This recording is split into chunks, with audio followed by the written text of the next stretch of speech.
talked about paying things we have to, even if we don't want to. Is that discretionary or non-discretionary expenses? Yeah, so those would be non-discretionary expenses, right? So I think of non-discretionary expenses as if you don't pay them, there are consequences to them. Oof. You don't pay your rent, you might get evicted. If you don't pay your credit card, your credit score might suffer, right?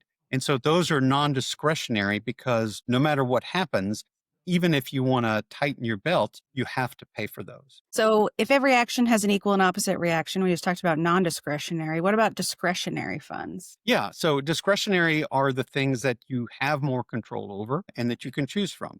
Whether I go out to dinner or not, what Mm. restaurants I go out to dinner, how much I buy when I'm out to dinner.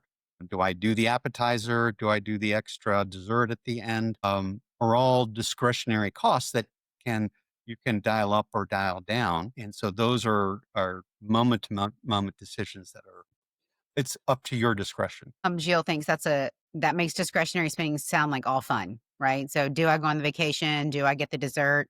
Is there some gray area where sort of discretionary and non-discretionary expenses butt up against each other? Yeah.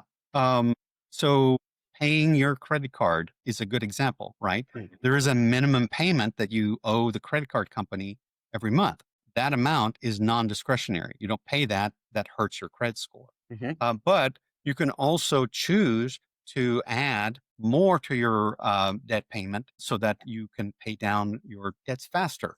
So that's a discretionary item that might be something other than fun, but it would be really useful to kind of be able to be aware of that. Or maybe you had fun. So with discretionary Had spending, now you fun and gotta now you're paying for it. yeah, Yeah. you gotta respin it. Okay, great. That's super helpful. I think sometimes it's really easy to think about discretionary spending as all fun stuff, all the extras in life. And it's good to know that when you're trying to manage your personal finances, there's some gray area too.